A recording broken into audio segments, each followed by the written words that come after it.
Buenas tardes. Bueno, en la última clase nosotros vimos el concepto de potencial y de campo eléctrico. Ahora vamos a aplicar el campo eléctrico para demostrar ciertas propiedades del campo al potencial.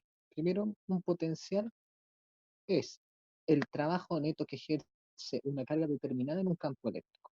Es decir, tengo una carga fuente Q1 que tiene una energía potencial electrostática. ¿Se acuerdan del concepto de trabajo mecánico? Fuerza por desplazamiento por el coseno del ángulo, aquí es de manera análoga, dado que fuerza es carga por campo eléctrico y campo eléctrico.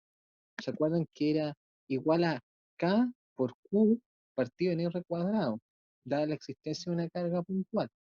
Y yo lo vuelvo a multiplicar por el radio, entonces me quedaría nuevamente el valor de, lo vamos a escribir acá, trabajo neto de un campo eléctrico va a ser igual a fuerza eléctrica por R, que sería el radio de R, que es el desplazamiento.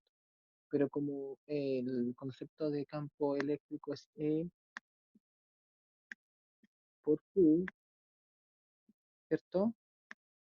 Y por R,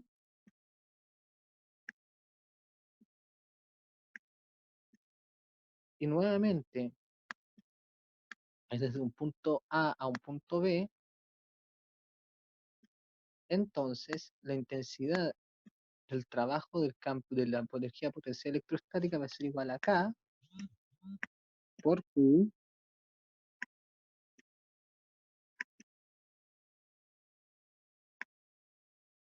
partido en R, ¿cierto? Porque era K por Q partido en R cuadrado y R cuadrado por R, 1 partido en R cuadrado me queda R. De esta manera, el punto de carga de prueba del sistema adquiere una energía potencial cuando no existe una superficie equipotencial, sino que existe un trabajo en torno a la partícula eléctrica. El trabajo realizado por la fuerza electrostática para llevar una carga Q desde un punto A un punto B se puede expresar como una función de la diferencia de potencial. El trabajo neto de la partícula A a la partícula B es Q por BA menos Q por BB y me va a quedar expresado como la carga neta de la partícula multiplicado por la variación del voltaje. Y de aquí nace el concepto de volt. El volt es la capacidad que tiene el trabajo mecánico que tiene una determinada carga eléctrica acumulada en un espacio para hacer un trabajo mecánico. De esta manera, todas las cargas que tienen a moverse modo que el trabajo de la fuerza sea positivo, es decir, de modo que disminuyen su energía potencial, esto significa que la carga positiva se mueve donde el potencial eléctrico disminuye. Esa es la carga de prueba. Es decir, mientras más te alejas, generas más diferencial de potencial y por tanto va a disminuir el potencial porque se está alejando de la fuente de corrientes. Y la carga de prueba negativa se mueve hacia donde el potencial aumenta. Por convención, nosotros tendremos que una carga de detección en un campo eléctrico de carga positiva va a generar que las cargas, al aumentar el potencial, van a escapar de las líneas del centro. Por lo tanto, cuando una carga se mueve sobre una superficie equipotencial, la fuerza electrostática no realiza trabajo, puesto que la variación de voltaje es nula. En cambio, cuando la carga de prueba es negativa, las líneas del campo se acercan hacia el centro del campo. Por lo tanto, al haber una carga de detección que es negativa, las líneas del campo por convención ingresarán al campo eléctrico y van a generar un trabajo de tipo positivo.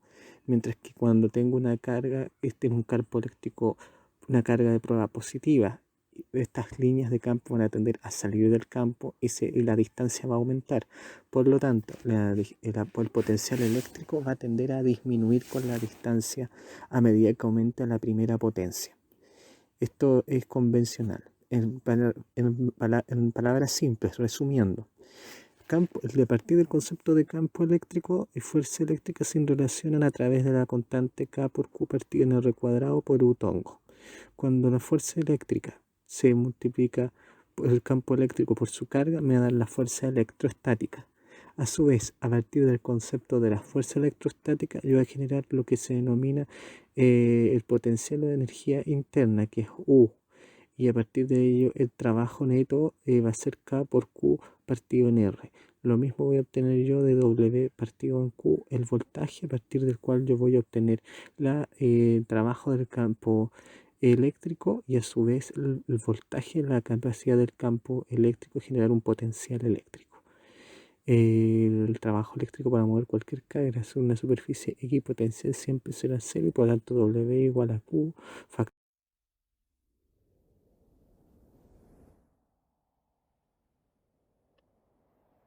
Entonces, cuando nosotros tenemos el átomo de hidrógeno y es golpeado por un fotón, como se ve en este video, emite un determinado espectro de emisión que va a estar dado por E igual a H por F, que es la cuantización de la energía del fotón.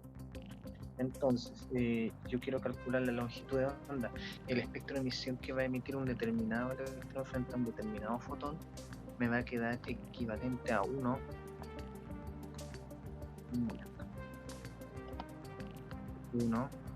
partido en lambda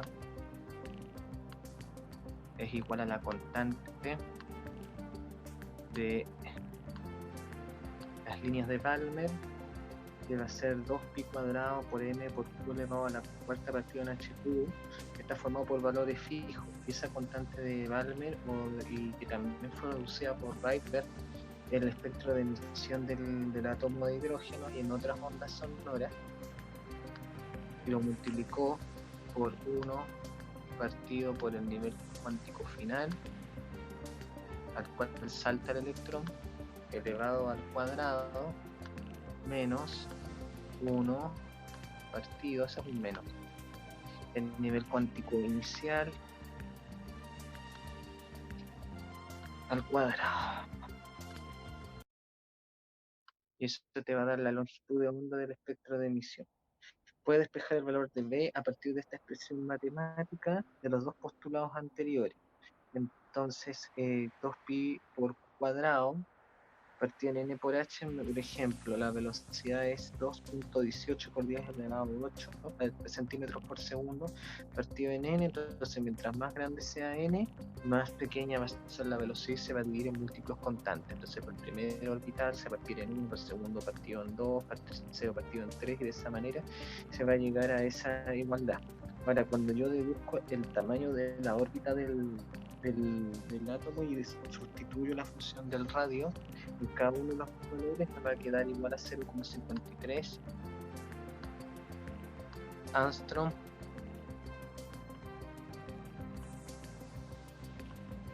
por n cuadrado. Y eso a mí me va a dar el valor del radio del átomo de hidrógeno, ¿sí? De esa manera yo voy a poder calcular los espectros de emisión que yo estoy viendo aquí. Son estos átomos, los cuales yo voy a poder calcular cada uno de los valores del cuantizado de la energía. ¿Sí? Eso es todo por hoy.